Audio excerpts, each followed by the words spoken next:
प्रभु राम देव भगवान अल्लाह खुदा ईश आदि नाम एक ही शक्ति के हैं। वो कैसा है, कहां है, कैसे मिलता है, किसने देखा है? ये प्रश्नवाचक चिन्ह पूर्ण रूप से हटाने के लिए अवश्य सुनिए जगत गुरु तत्वदर्शी संत रामपाल जी महाराज के अमृत वचन, सर्व पवित्र धर्मों के पवित्र शास्त्रों के आधार पर। लोक लाज मर्याद जगत की तरण जो तोड़ बगावे, जब कोई राम भगत गत पावे। अब एक तरफ तो सारा समाज लोक लाज ब्राह्मण कुल इज्जत और बेइज्जती का सवाल है, और एक तरफ भगवान खड़े दीनदयाल। तो यहाँ इसका नाम है ब्राह्मण, इसका नाम है भक्त। समाज नहीं देखा। मीराबाई ने कहा था कि सत्संग में जाना मेरा ना छूटे, चाहे जड़का मरो संसार। एकदम सीने से लगा लिया। नो नहीं सोची ये क्या कहेंगे लोग, तेने आज तक तो तू मैं ऋषि ब्राह्मण को आवे था, आज शूद्र को सीने से लगा रहा। नहीं भगत ये बात चूक्या ना करते, वो नहीं देखा करते ये कुछ भी आगा पीछा, सीने से लगा लिया। और जब परमात्मा को सीने से लगाया, ऐसे शरीर दाता का जैसे रूई होया करे। ओए होए, क्योंकि वो तो 5 तत्वों से नहीं, वो शुक्रम कायम है सनाविरम स्वयंभू, वो परमात्मा। अब क्या बताते हैं? डोढ़ी पर्दा दूर कर फिर लिया कंठ लगाए, गरीबदास गुजरी बहुत जब बदन बदन मिलाए। कहते जब शरीर से टच किया उस जिसको शूद्र समझते थे, आत्मा में एक बार तो नो होया कि लोग के कहेंगे दुख आत्मा बहुत पाई, पर भगवान भगत नहीं छोड़ा करते, भगवान को चिपट गया कतीनों। फिर क्या बताते हैं? अब रामानंद जी 104 साल के ब्राह्मण और 5 वर्ष के उस परम पिता कबीर पर बालक को, कबीर परमेश्वर को क्या कहते हैं? मन की पूजा तुम लखी ये मुकुट माल परवेसे, गरीब दास गति कौन लखे, तेरा के वर्ण क्या भेख। होय होय। अब रामानंद जी कहते हैं परमात्मा आपको कैसे पहचाने हम, आपकी गति से, आपकी महिमा से हम कैसे परिचित हों। अब किस तो वर्ण में आप खड़े हो, शूद्र वर्ण में, और किस वेशभूषा में? एक 5 वर्ष के बालक धोती कुर्ता बांधा पहना करते पहले बालक भी। अब तो जय भगवान कैसे पहचान सकते हैं मालिक, आपको कैसे माने आप गॉड हैं, कैसे पहचाने आपको। मन की पूजा तुम लखी ये मुकुट माल परवेसे, गरीब दास गति कौन लखे, कौन वर्ण कौन बेख। हे प्रभु, आंखें गिल्ली करके रामानंद जी कहते हैं भगवान आपको कैसे पहचान सकते हैं। अब शूद्र के घर आप प्रगट हो, शूद्र वर्ण में, और किस वेशभूषा में खड़े। हमने तो भगवान सुन रखा 4 थाना और मुकुट पर चक्कर घूमे और फलाना घूमे। यह भूल है हमारी। परमात्मा परमात्मा ही है, वो नर आकार है। तो उसी समय अब परमात्मा ने तो वहाँ सब कईयों की आंखें खोलनी थी, उसके मन को क्यों फिर बदल दिया दाता ने। ये तो शिक्षा तुम दी मान ली मन मोरे, गरीब दास कोमलपुर से हमरा बदन कठोरे। रामानंद जी कहते हैं आप, मैं समझ गया आपकी बात आता, आपने मेरी फड़क निकाल दी क्योंकि मैं छुआछात गणी करूं था, या तो मैं आपकी समझ गया कि आप मुझे क्या शिक्षा देना चाहते हो। अरे परमात्मा मेरा तो कठोर शरीर है और आपका तो कोमल बदन है, कोमल शरीर है। अब रामानंद जी कहते हैं ए स्वामी, कबीर परमात्मा समझाने लगे उस 104 साल के महर्षि को। चारों वेदों का, गीता जी कंठस्थ याद थी, चारों वेद कंठस्थ याद थे उस रामानंद जी के। और बोलबाला था। 1400 ऋषि शिष्य बना रखे थे, 1400 ऋषि जो आगे प्रचार करते थे रामानंद जी द्वारा ग्रहण ज्ञान को। और उसको फिर परमात्मा कैसे समझाने लगे, ए स्वामी तुम स्वर्ग की छोड़ो आसारीत, गरीबदास तुम कारणे हम उतरे शब्द अतीत। तुम्हारे लिए आया हूं मैं ऊपर से सतलोक से चलकर। अब पुण्यात्माओं जो जिस रंग में रंग गया, अब 15-16 वर्ष का रामानंद जी घर त्याग के लग गया था मार्ग पे, 104 वर्ष का बुढ़ा हो गया। अब कहता है सुन बच्चा मैं स्वर्ग की कैसे छोड़ूं रीत, गरीबदास गुजरी लगी ये जन्म गया सब बीते। 4 मुक्ति बैकुंठ में जिनकी मोरे चाह, गरीबदास घर अगम की मैं कैसे पाऊं था। अब रामानंद जी कह रहे हैं कि हे बच्चा स्वर्ग की, क्योंकि विष्णु जी के उपासक थे, स्वर्ग ही सुप्रीम स्थान था हमारा, हम सभी एक ही ज्ञान से आधारित थे। रामानंद जी कह रहे हैं ये बच्चा स्वर्ग की मैं कैसे छोड़ दूं ये आशा। और 4 मुक्ति बैकुंठ में जिनकी मोरे चाह।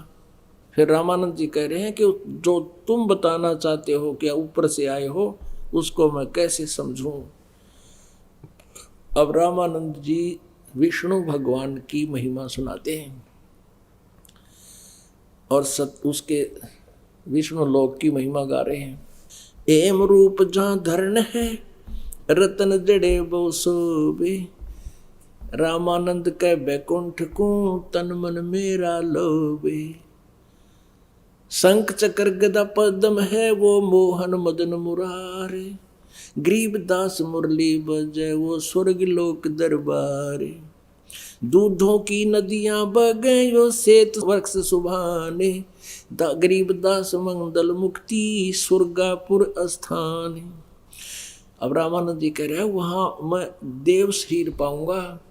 और वहां कैसा शरीर है, रत्न जड़ाऊ मनुष्य है। मनुष्यों के जैसे तेल हो जाते हैं ना कि बच्चा के, और वो अच्छे लगते हैं, तो कहते हैं वहां पर तेलों के स्थान पर रत्न लगे होते हैं। ऐसा शरीर है देवताओं का। रत्न जड़ाऊ मनुष्य है गण गंधर्व सब देव, गरीबदास उस धाम की मैं कैसे छोड़ूं सेव। उस विष्णु के लोक में जाऊंगा, उसकी पूजा सेव माने पूजा को कैसे छोड़ूं। ऋग यजुश्याम अथर्वणम ये गाँव है 4 वेद, गरीबदास घर आगम की कैसे जानूं वेद। अब ये क्या बताया करते थे कि वेदों में विष्णु जी भगवान है। जो शिव जी का पुजारी है वो कहता शिव जी ही पूर्ण परमात्मा है। तो यहाँ ये यहीं अड़ा बैठा है कि ऋग यजुश्याम अथर्वण ये 4 वेद विष्णु जी की तो महिमा गा रहे हैं। अब क्या बताते हैं, स्वर्गलोक बैकुंठ है या से प्रेरणा और, गरीबदास 60 शास्त्र और 4 वेद की दौड़े। अब रामानंद जी अपनी सोच से जैसा वेदों को समझा था वो कह रहे हैं कि 4 वेदों में स्वर्ग से ऊपर कोई बात ना बता रखी, कहीं जिक्र है कोई नहीं। जब परमात्मा ने वो सारे ऋग्वेद मंडल में बताया कि ऊपर 4थे मुक्ति धाम में वो हम ही रहते हैं, और वो 4था राम भी मैं ही हूं।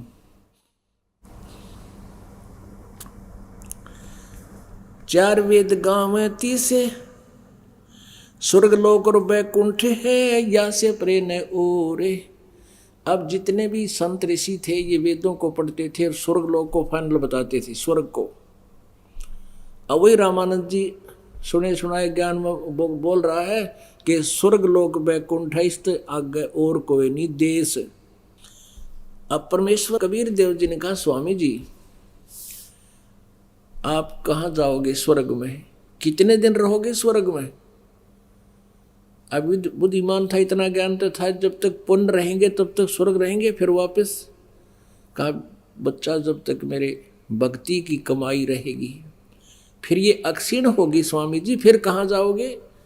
अब पता नहीं बच्चा, कहाँ जन्म होगा, किस पशु पक्षी की योनि में जाएंगे। फिर यह टट्टू भक्ति कर रहे हो आप, क्या साधना कर रहे हो?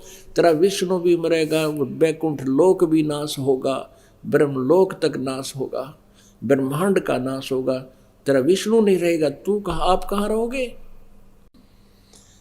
फिर बता क्या आप तो बुद्धिमान हो, सभी पुराण याद हैं। देवी भागवत तीसरे स्कंद में लिखा है, विष्णु जी स्वयं कह रहे हैं कि हम नाशवान हैं, हमारा तो जन्म और मृत्यु होता है। अब वो तो सारे कंठस्थ याद थे उसके, कहाँ बच्चा ऐसा लिखा है? तो कहते हैं फिर समझदार को संकेत ही बहुत होते हैं। और आप विष्णु जी की पूजा कर रहे हो और गीता जी को आप सत्य मानते हो, वेदों को सत्य मानते हो। कहाँ बिल्कुल सत्य मानता हूँ। 7वें अध्याय के 12 से लेकर 15 तीनों गुण क्या है? रजगुण ब्रह्मा, सतगुण विष्णु, तम गुण शिव जी, त्रिगुणमयी माया। कहाँ बच्चा ऐसा ही है। अब बुद्धिमान ने तो जल्दी समझाया जा सकता जब वो भगवान चाहता है, और जो जानबूझ के बकवाद करता फिर उसको समझाना व्यर्थ होता है। लेकिन वो भगवान चाहता था और 104 वर्ष का हो गया था, टिकट कटने वाली थी, तो उस समय भी आदमी थोड़ा सोच लेता है कहाँ बात तो बिगड़ने वाली है। अब परमात्मा ने, कबीर परमेश्वर जी ने उसको समझाने की चेष्टा की कि स्वामी जी,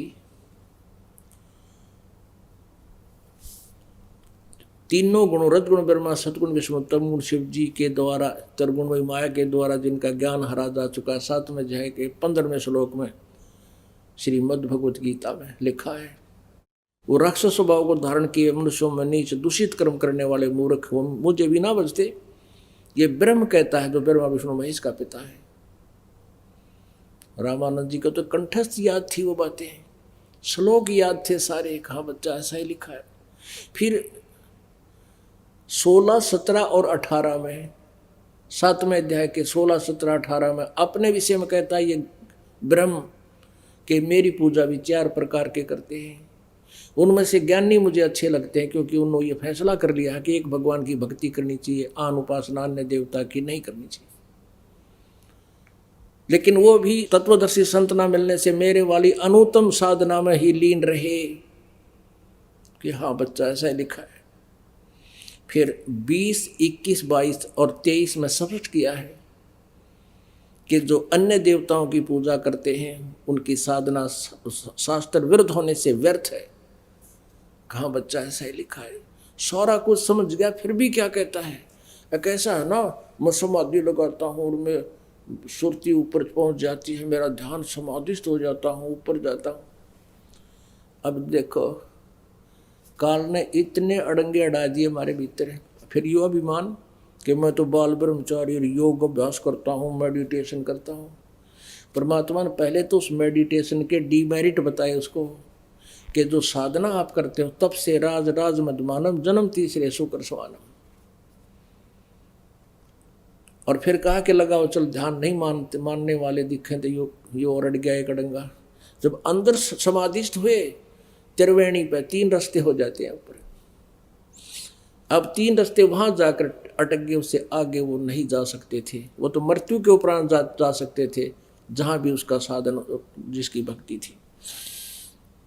तब परमेश्वर ने कहा और बालक रूप में ऊपर दिखे जैसे स्वप्न होया करे। कहा स्वामी जी ये बीच वाला रास्ता ऊपर ब्रह्मरंध्र को पार करके सतलोक जाता है, ऊपर के लोकों में जाता है। और ये तुम्हारा रास्ता है जो विष्णु के लोक में जाएगा।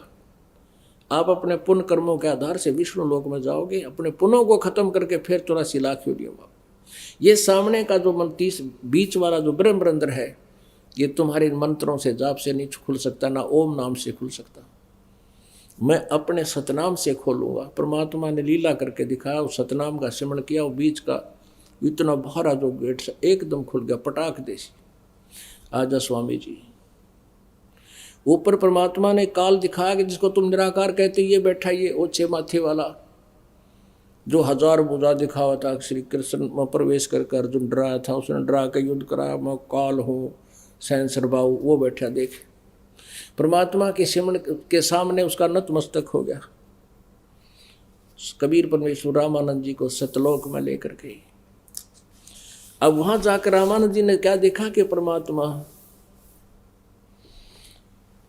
परमेश्वर जैसे यजुर्वेद अध्याय नंबर 5 के मंत्र नंबर 1 में 2 बार गवाही दी है, अग्ने तनुरसी विष्णुवे तवा सोमस्य तनुरसी।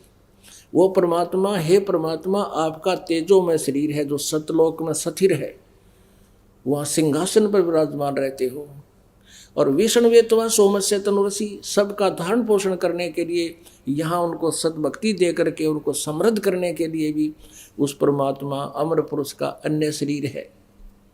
उस अन्य शरीर में वो जुल्हा बनकर परमात्मा या नीचे आए हुए थे, बालक रूप दिखा रहे थे। वो विष्णुवे तवा सोमस्य तनुरसी, वो दूसरा शरीर मालिक का उस बालक रूप में रामानंद जी के साथ गया ऊपर। अब रामानंद जी ने सोचा भगवान तो यूं है बैठा सिंहासन पर, हो तेजो में शरीर, क्योंकि वहां दिव्य नेत्र काम करते हैं, ये शरीर तो यही था, आत्मा ऊपर गई। तो परमेश्वर कबीर जी बालक रूप में चंवर उठा के और लगे भगवान के सिर पे, सिंहासन पर बैठे चंवर कर्ण पीछे खड़े होकर ऐसे। रामानंद जी ने सोचा कि ये नीचे तो जो कबीर बालक है ये तो यहाँ का कोई नौकर होगा, और ये है वो अमर पुरुष, अमर परमात्मा। तो उसी समय वो परमात्मा सिंहासन से उठे और 5 वर्ष के बालक सिंहासन पर विराजमान हो गए, और वो तेज वो ओरिजिनल भगवान दिखा था, वो चंवर करे उस 5 वर्ष के बालक के ऊपर एज ए नौकर, एज ए सर्वेंट। अब रामानंद जी ने सोचा भाई यो बालक और भगवान इसके ऊपर ऐसा, यो बच्चा है, क्या चक्कर है। वो ऐसे असमंजस में पड़ा हुआ था। इतने में वो तेजो में शरीर उस 5 वर्ष के बालक में समा गया। अनंत कोट ब्रह्मांड के सिंहासन पर वो 5 वर्षीय बालक कबीर देव विराजमान है, और वो प्यारी आत्मा रामानंद, वो अच्छी आत्मा, श्रेष्ठ आत्मा देख रहे हैं, और चंवर अपने आप ऑटोमेटिकली घूम रहा है हवा में, ऐसे आकाश में। तब परमेश्वर ने कहा कि यहाँ से गए हो तुम स्वामी जी, और जाओ नीचे भक्ति करो, जैसे मैं बताऊं ऐसे नाम लो और साधना करो, और गुरु मर्यादा बनाए रखना अति आवश्यक है। इतना कहते उनको वापस कर दिया आत्मा को। बहुत स्पीड से नीचे आई उनकी आत्मा। आते ही नीचे शरीर में रखा ही था, एकदम आंखें खुली, क्या देखा सामने वही बालक 5 वर्ष की आयु में परमेश्वर सामने भी विराजमान है। अब क्या बताते हैं, बोलत रामानंद जी सुनो कबीर करतारे, गरीबदास सब रूप में तुम ही बोलन हारे। 2 ठोड़ है एक तू, भया एक से 2, गरीबदास हम कारणे आए हो मगजोय। मगजो माने ये मार्ग सफर तय करके आप हमारे लिए सतलोक से चलकर आए हो। आप ही 1 से 2 बने हुए हो। तावा चित चक्रित भया देख फजल दरबारे, गरीबदास सिजदा किए हम पाए दीदारे। तुम स्वामी मैं बाल बुद्धि ये भरम कर्म कियो नासे, गरीबदास निज ब्रह्म तुम मेरा हो गया दृढ़ विश्वास। अब 104 साल का वृद्ध वो महर्षि पाक रहा था, और 5 वर्ष के कबीर परमात्मा जिसको धानक दुलाहा कहे थे, उसको कहते हैं तुम स्वामी मैं बाल बुद्धि। मेरा ज्ञान तो बालक जैसा था आपके ज्ञान के सामने, और तुम स्वामी तुम मेरे मालिक। तुम स्वामी मैं बाल बुद्धि, मेरा भरम कर्म किया नेस, मेरा सब भरम भटकना आपने नाश कर दिया, मेरा अंधकार मिटा दिया। तुम स्वामी मैं बाल बुद्धि, भरम कर्म किया नाश, गरीबदास निज ब्रह्म तुम, मेरा हो गया दृढ़ विश्वासी कि तुम ही वो तत्व ब्रह्म हो, परम अक्षर ब्रह्म हो। गीता जी अध्याय नंबर 7 के 29 में जिसके विषय में कहा है आप ही वो परम अक्षर ब्रह्म हो, 8वें अध्याय के 30वें मंत्र में जिसके विषय में कहा है अब तुम ही निज ब्रह्म हो, मेरा हो गया दृढ़ विश्वास है। सुन बेसुन से तुम परे, उरे हो हमरे तीरी, दास गरीब सरबंग में अवगत सत कबीरी। कोटि कोटि सजदा किए, कोटि कोटि प्रणाम, गरीबदास अनहद अदर, हम पर से तुम धाम।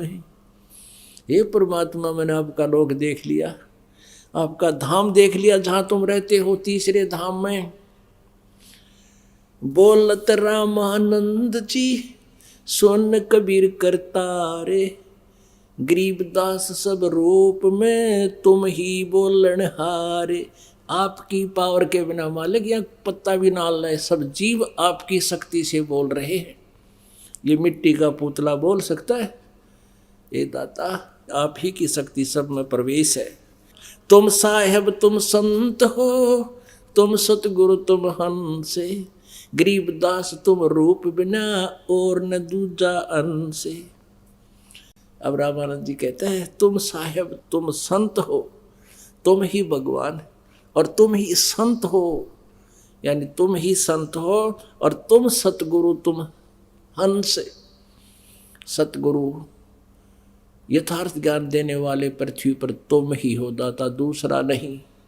और तुम ही हंस, हंस माने जैसे एक बुगला पक्षी होता है, एक हंस होता है, दोनों की एक जैसी शकल होती है, एक जैसा शरीर होता है, उनके क्रियाओं मंत्र होता है। हंस मच्छी नहीं खाएगा, मछली नहीं खाता और कोई कीड़े मकोड़े नहीं खाता, और बुगले के क्या है कि भी आठ को ना कहते तुम हंस, जैसे परमात्मा हमने हंस बोलते हैं, मेरे हंसा भाई हंस रूप था जब तू आया। हंस माने जिसने सारी बुराई छोड़ दी। और हंस पक्षी में एक और गुण होता है, एक गिलास दूध में एक गिलास जल डालकर उसके सामने रख दो, वो उसको पी लेगा, दूध पी लेगा और पानी छोड़ देगा, दूध पानी को छान देता है। तो ऐसे वो पुण्यात्मा जो भगत होते हैं जिन्होंने दूध पानी छान लिया, यथार्थ भक्ति करते हैं, बुराई करते नहीं, उनको हंस कहते हैं। कहते हंस भी दाता तुम ही हो, तुम ही एक सच्ची भूमिका कर रहे हो, एक सतगुरु की, जगत गुरु की, और तुम ही परमात्मा हो, तुम ही संत हो। तुम साहेब परमेश्वर, साहेब मान परमेश्वर, तुम साहेब तुम संत हो, तुम सतगुरु तुम हंस, गरीबदास तुम रूप बिना और न दूजा अंश। मैं भगता मुक्ता भया, कर्म कुंद भयो नाश, गरीबदास अवगत मिल गए, मेरे मिट गई मन की बांस।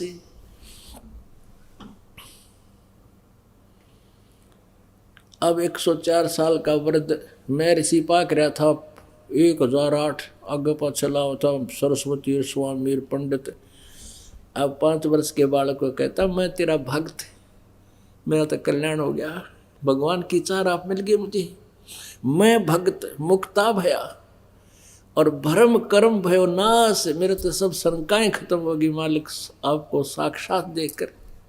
गरीबदास जी कहते, रामानंद जी ने बोले गरीबदास अवगत मिले, ये मिट गई मन की बांस, मन की वासना खत्म होगी, ये ऐसा नहीं वैसा नहीं और वहां जाऊंगा विष्णु के लोग, ये तो कोई सौदा है को नहीं। दो ठोर है एक तू, बया एक से दो, गरीबदास हम कारणे तुम आए हो मगजो। अब परमात्मा कहते हैं गोता मारू स्वर्ग में, जा बैठूं पाताले, कह कबीर ढूंढता फिरूं अपने हीरे मोती लाल। और यही चारों वेद बताते हैं वो परमात्मा सतलोक से अपने तीसरे धाम में रहता है, वहाँ से गति करके आता है और श्रेष्ठ आत्माओं को मिलता है, फिर उनको ज्ञान देता है, उनको मुक्त करता है। बोलो सतगुरुदेव जय हो सत साहिब।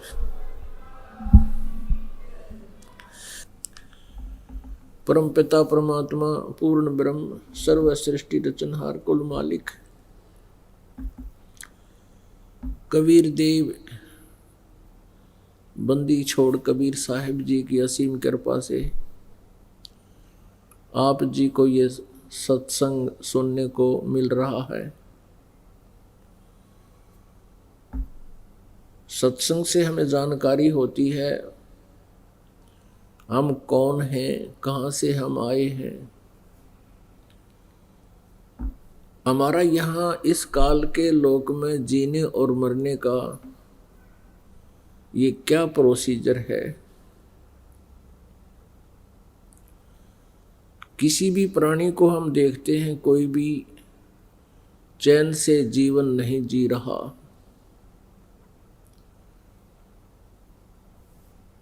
पशु पक्षी अन्य प्राणी तो वैसे ही हमें स्पष्ट दिखाई देते हैं ये कितने दुखी हैं।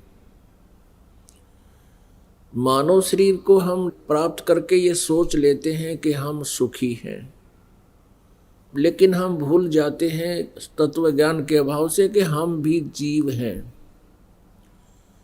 केवल आकार का अंतर है, मटेरियल वही है, सभी विकार वही हैं जो अन्य प्राणियों में हैं, लेकिन मानव शरीर के एक विशेषता है कि हम इससे परमात्मा प्राप्ति कर सकते हैं, हम इस कष्ट से छुटकारा प्राप्त कर सकते हैं, जन्म और मृत्यु के रोग को हम सदा के लिए समाप्त करा सकते हैं।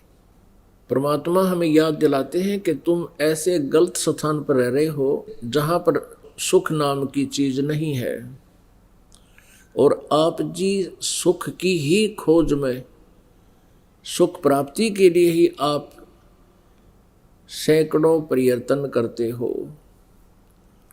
जिसके पास संतान नहीं है वो सोचता है कि हे परमात्मा एक बालक हो जा, मैं सुखी हो जाऊंगा।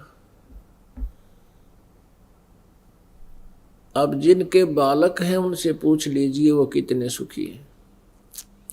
एक छोड़ जिनका 4-4 है उनने भी पूछ लीजिए वो कितने सुखी हैं। अंधा सोचता है मुझे नेत्र मिल जाए, हे भगवान, वो कुछ नहीं मांगता भगवान से, केवल नेत्र मांगता है। ये नेत्रों वाले देख ले कौन सुखी है। इसी प्रकार जिसके पास धन नहीं है वो धन मांगता है, हे भगवान धनवान हो जाऊं तो मौज हो जावे। जितना भी अधिक धन होगा उतना ही अत्यधिक दुखी प्राणी हो जाता है। धनवान प्राणी कभी सुखी नहीं हो सकता, क्योंकि हमने उस परमात्मा के ज्ञान का पता नहीं है जो अध्यात्म ज्ञान है, जिसके अंदर सच्चाई परिपूर्ण है। और हम अपनी जीव संज्ञा से जितनी सोच करते हैं वो जीव सतर की है। उस आधार से हम ना सुख प्राप्त कर सकते हैं ना कोई निर्णय ले सकते हैं। हमने अपने जीवन को सफल करने के लिए परमेश्वर के विधान को आधार मानना पड़ेगा, उसी का अनुसरण करना होगा। अपनी सोच अपने ज्ञान को हमने फॉरगेट करना पड़ेगा, उसको भुलाना पड़ेगा। क्योंकि हमारी सोच है कि धनवान सुखी, धनवान सोचता है कि राजा लोग सुखी होंगे, मैं मंत्री बन जाऊं, मुख्यमंत्री बन जाऊं। उसके लिए ना जाने कितना पैसा व्यय कर देता है वो एक MLA MP बनने के लिए, और राजा को सपने में भी सुख नहीं होता। लेकिन हमारी जीव संज्ञा का जो पैमाना है वो हम देख लेते हैं। ये पहले राजा लोग हाथियों पर चलते थे, उनके ऊपर नौकर छत्तर रखते थे छाया के लिए, बड़ा छत्तर चांदी सोने का, आगे पीछे सेना चलती थी, बैंड बाजे बजते थे, तो आम व्यक्ति बड़ा प्रभावित होता था कि राजा बहुत सुखी है, उसको स्वप्न में भी सुख नहीं होता। ऐसे ही कोई मंत्री, प्रधानमंत्री, मुख्यमंत्री या अन्य पोस्ट पा करके हम ये सोच लेते हैं ये बड़ा सुखी होगा, उस जैसी दुर्गति प्राणी की नहीं। सपने में भी सुख नहीं इन व्यक्तियों को। और वर्तमान में कलयुग के मंत्री, मुख्यमंत्री, प्रधानमंत्री, इनके तो आसपास भी सुख नहीं है। अगर कोई सुखी है तो परमात्मा पंदी छोड़ के ज्ञान पर जो आधारित हो चुका है, कबीर परमेश्वर के तत्व ज्ञान पर आधारित हो गया है, उसको परिचित हो गया उससे, और जो परमात्मा का सतनाम जाप करता है, वो प्राणी सुखी होगा। वो प्राणी सुखी है और होगा, और उसी को मोक्ष होगा। भाई तन दर सुखिया कोई न देखा, जो देखा सो दुखिया हो। उदय अष्ट की बात करते हैं, मन सबका किया विवेक का हो। सबका किया विवेक का हो। तन दर सुखिया कोई न देखा, जो देखा सो दुखिया हो। उदय अष्ट की बात करते हैं, मन सबका किया विवेक का हो। सबका किया विवेक का हो। घाटे बाधे सब जग दुखिया, के गृहस्थी बैरागी हो। घाटे बाधे सब जग दुखिया, के गृहस्थी बैरागी हो। सुख देव ने दुख के डर से, गर्भ में माया त्यागी हो। गर्भ में माया त्यागी हो। तंदर सुखिया कोई न देखा, जो देखा सो दुखिया हो। उदय अस्त की बात करते हैं, मन सबका किया विवेक का हो। सबका किया विवेक का हो। जंगम दुखिया योगी दुखिया, तपस्वी को दुख दूना हो। जंगम दुखिया जोगी दुखिया, तपस्वी को दुख दूना हो। आशा तृष्णा सब में व्यापे, कोई मैल न सुना हो। कोई मैल न सुना हो। तंदर सुखिया कोई न देखा, जो देखा सो दुखिया हो। उदय अस्त की बात करते हैं, मन सबका कियो विवेक का हो। सबका किया विवेक का हो। भाई सच कहूं तो जग नहीं माने, पर झूठ कही ना जाई हो। सच कहूं तो जग ना माने, झूठ कही ना जाई हो। ब्रह्मा विष्णु ये शिव जी दुखिया, जिन ये राह चलाई हो। जिन ये राह चलाई हो। तंदर सुखिया कोई न देखा, जो देखा सो दुखिया हो। उदय अष्ट की बात करते हैं, मन सबका किया विवेक का हो। सबका किया विवेक का हो। भाई सुरपति दुखिया भूपति दुखिया, रंग दुखी बपरीती हो। सुरपति दुखिया भूपति दुखिया, ये रंग दुखी बपरीती हो। कहे कबीर और सब दुखिया, एक संत सुखी मन जीती हो। संत सुखी मन जीती हो। तन दर सुखिया कोई न देखा, जो देखा सो दुखिया हो। उदय अष्ट की बात करते हैं, मन सबका किया विवेक का हो। सबका किया विवेक का हो। भाई सुरपति दुखिया भूपति दुखिया, रंक दुखी बपरीती हो, सुरपति दुखिया भूपति दुखिया। रंक दुखी बपरीती हो, कहे कबीर और सब दुखिया। एक संत सुखी मन जीती हो, संत सुखी मन जीती हो। तंदर सुखिया कोई न देखा, जो देखा सो दुखिया हो। उदय अष्ट की बात करते हैं, मन सबका किया विवेक हो, सबका किया विवेक हो। परमेश्वर कबीर जी अपनी महिमा आप बताने के लिए अपने सतलोक से चलकर यहाँ आते हैं और हम प्राणियों को याद दिलाते हैं कि ये सुख सथल नहीं है। 21 ब्रह्मांड में आग लगी हुई है, यही आग जो आपके लगी हुई है, काम क्रोध मोह लोभ अहंकार। और इसी अग्नि से प्रत्येक व्यक्ति अपने ही अंदर अंदर जलता रहता है। ब्रह्मांड 21 आग लगी है और ये कृत्रिमबाजी सभी ठगी है। अपने आत्मा वो जो सुख हम तलाश कर रहे हैं वो सुख सतलोक के अंदर है, सचखंड में है। वहां पर ऐसी ही सृष्टि है, वहां पर ऐसा ही जीव है, ऐसा ही जीवन है। वहां पर 84 लाख योनियों नहीं है, केवल मानव सदृश जीवन है वहां पर। हमारा ऐसा ही केवल एक मानव जाति ही वहां पर है, अन्य प्राणी नहीं है। और वहां किसी वस्तु का अभाव नहीं। वहां इच्छा रूपी विमान आपके पास होगा। जैसे आपकी इच्छा होगी कि हम वहां जाएं तो 1 सेकंड में आप वहीं पहुंच जाओगे। वहां ऐसी व्यवस्था आप प्रत्येक के पास आध्यात्मिक उपलब्धियां होंगी। सदाबहार वृक्ष है वहां पर, सदाबहार फल फ्रूट, अमृत आहार है सारा।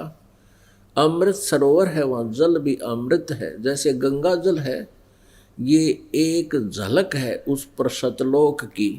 परमात्मा के सतलोक से ये ब्रह्मलोक में आई, ब्रह्मलोक से फिर ये इस विष्णु के लोक में आई, फिर शिव के लोक में आई और शिव के लोक से फिर ये नीचे आई है। तो वहाँ से आते आते भी इसमें यहाँ इस गंदे लोक में आके इसमें बहुत फर्क पड़ गया है अमृत जल में। लेकिन अब भी ये अद्वितीय जल है पूरे विश्व में, इसके बराबर कोई भी वाटर नहीं है। आज तो आप जी को ये ऐसा महसूस नहीं हो रहा क्योंकि उपलब्ध है। कलयुग के लास्ट में गंगा और जमुना सूख जाएंगी, ये उल्टी ऊपर को दूसरे लोकों में चली जाएगी। तो उस समय आगे के जो जीव होंगे मनुष्य, ये कथा मात्र रह जाएंगी कि कोई ऐसी दरिया थी जिसका जल कभी खराब नहीं होता था। और कोई अविश्वास किया करेगा, कोई विश्वास किया करेगा, कोई ना करेगा कि झूठ ऐसा कुछ नहीं हो सकता, जल तो खराब होता ही होता है। और आज आपके समक्ष है तो ऐसा आहार है उस सतलोक का। ये एक परमात्मा ने एक सैंपल दे रखा आप जी को।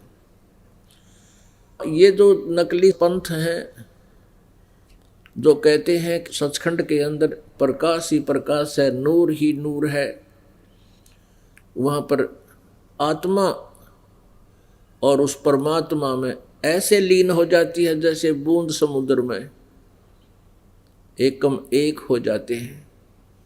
ये सब ये इनकी गलत स्टेटमेंट है, रॉन्ग स्टेटमेंट है। इनका अनुभव नहीं, इनका कोई इनको ज्ञान भी ठीक नहीं। जिनकी थ्योरी ही गलत है तो प्रैक्टिकल अपने आप गलत होता है।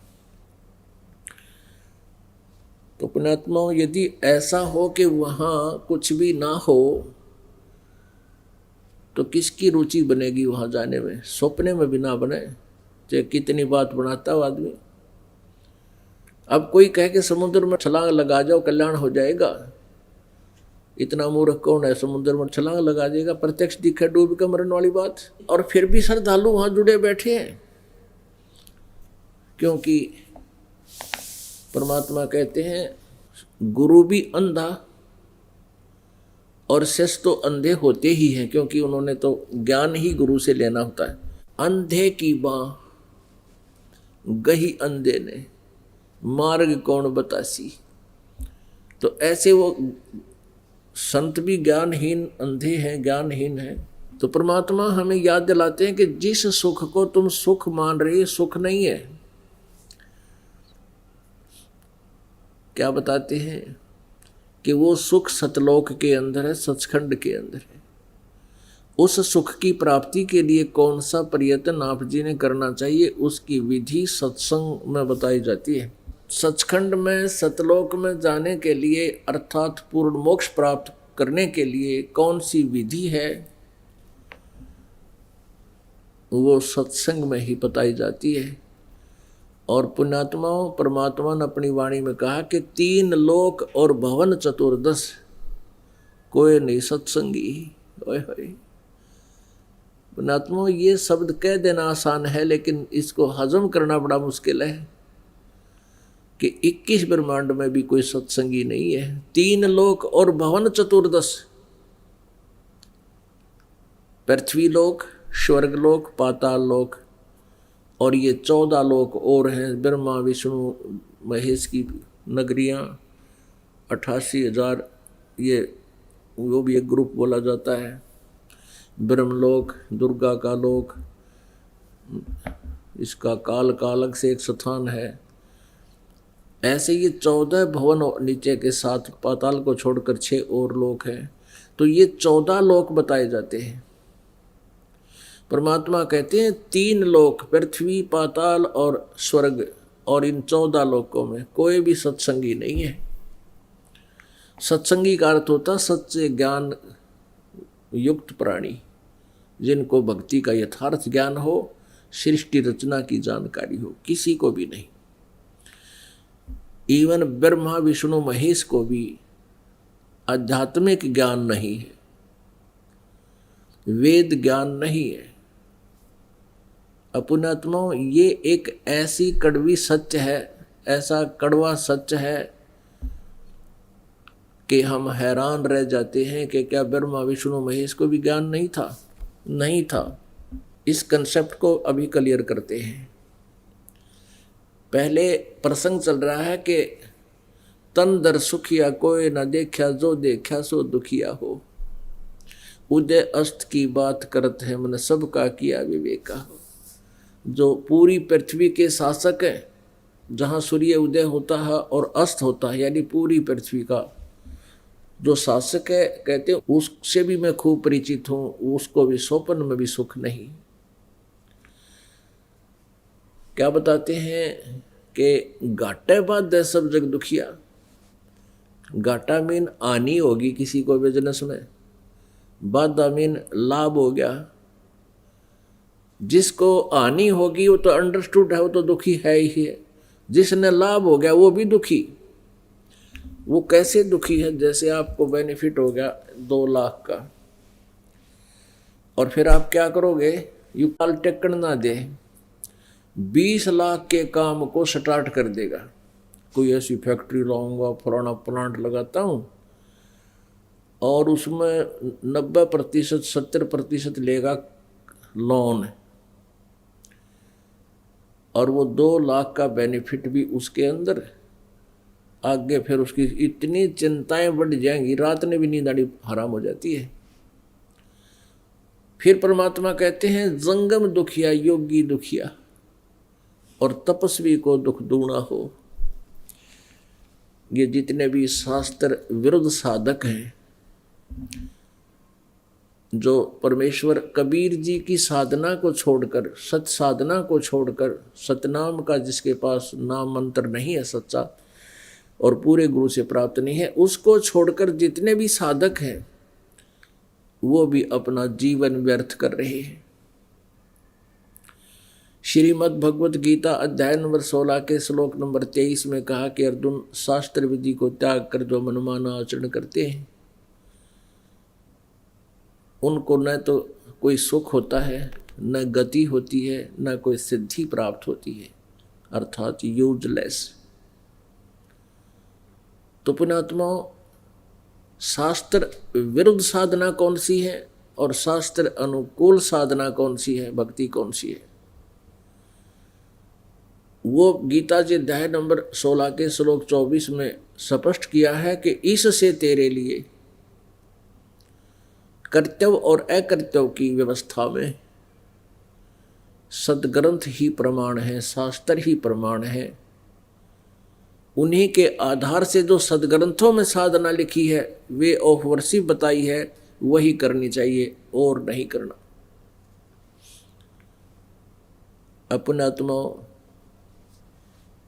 आप जी जो विशेषकर पवित्र हिंदू धर्म में जन्म जिन पुण्यात्माओं का है, वो श्रीमद् भगवत गीता को एक शिरोधार्य सदग्रंथ मानते रहे और है भी, लेकिन उसका पाठ भी करते थे और साधनाएं उसके विपरीत किया करते थे।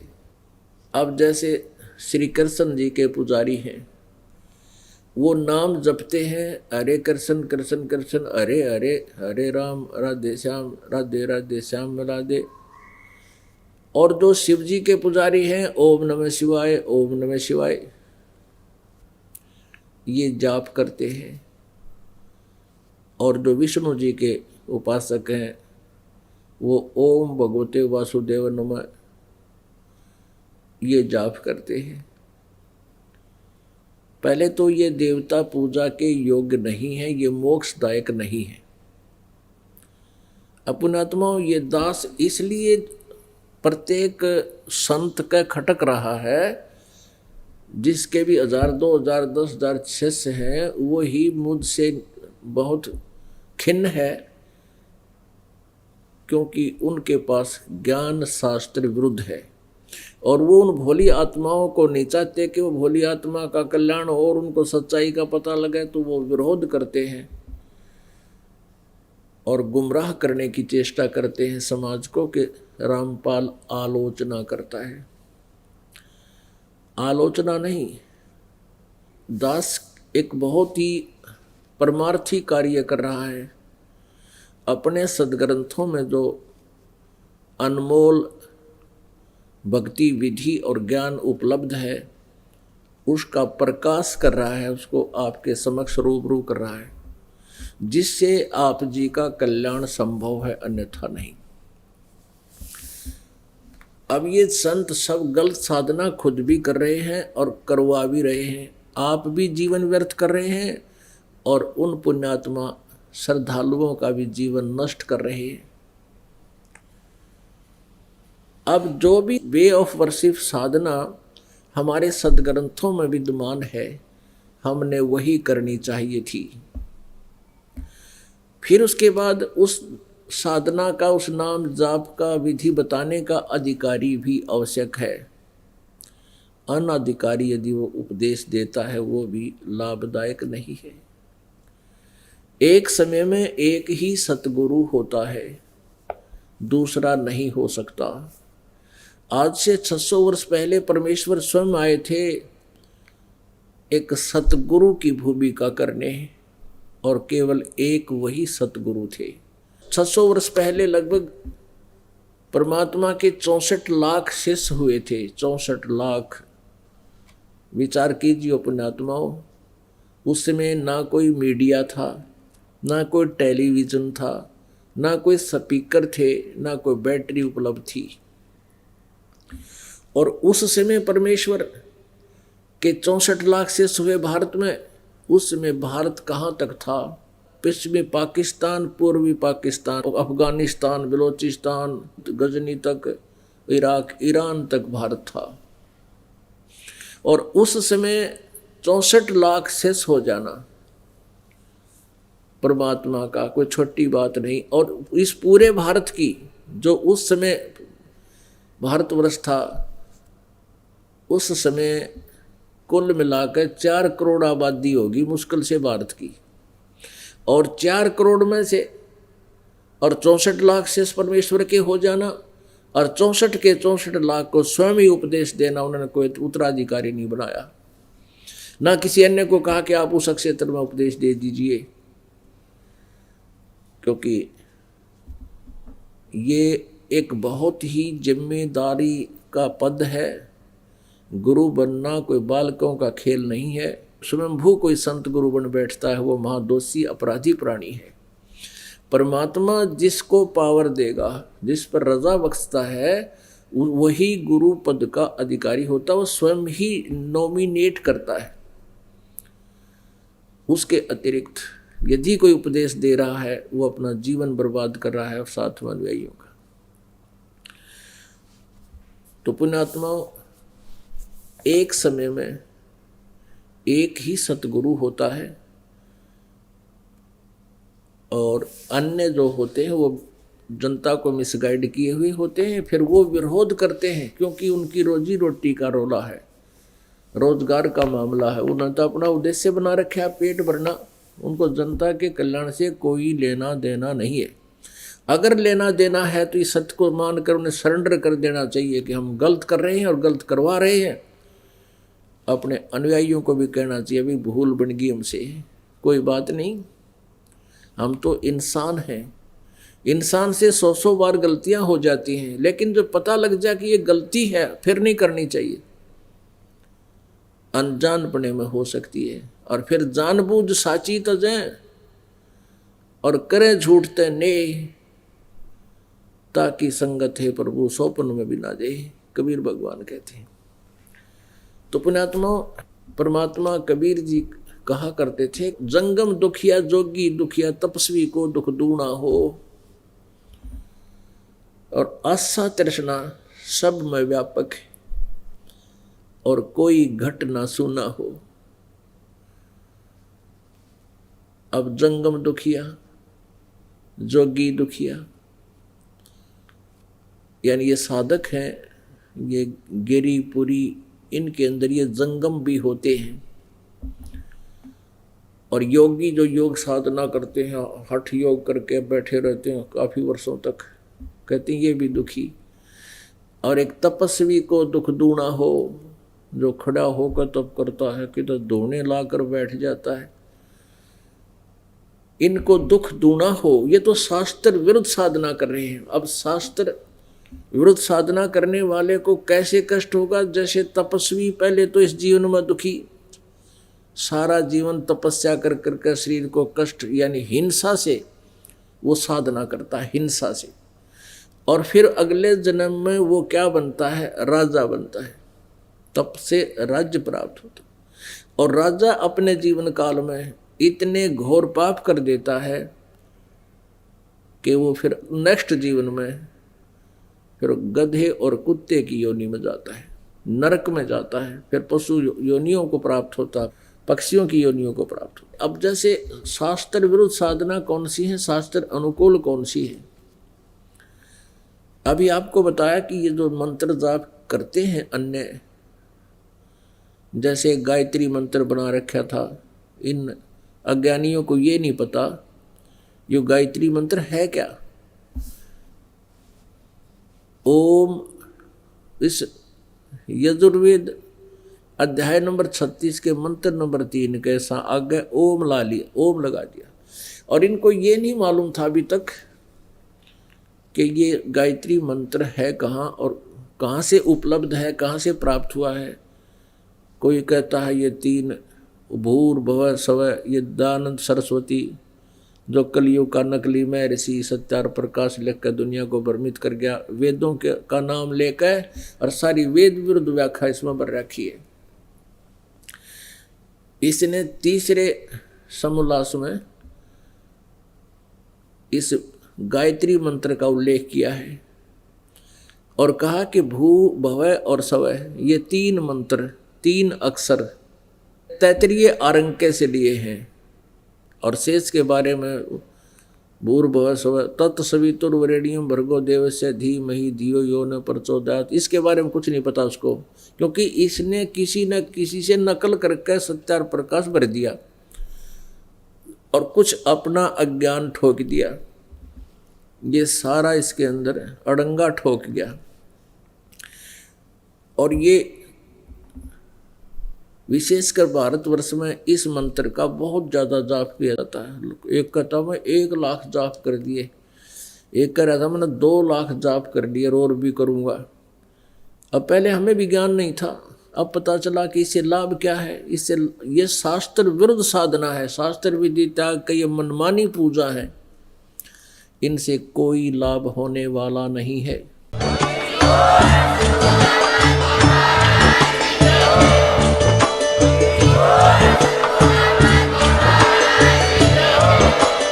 आप सुन रहे थे जगत गुरु तत्वदर्शी संत रामपाल जी महाराज जी के मंगल प्रवचन। अधिक जानकारी के लिए विजिट कीजिए हमारी वेबसाइट www.jagatgururampalji.org। संत रामपाल जी महाराज जी के शुभ आशीर्वाद से पूरे विश्व भर में 500 से भी ज्यादा नाम दीक्षा केंद्र हैं, जिन पर संत रामपाल जी महाराज जी द्वारा ऑनलाइन निशुल्क नाम दीक्षा दी जा रही है। अपने नजदीकी नाम दीक्षा केंद्र का पता करने के लिए संपर्क करें 8222880541।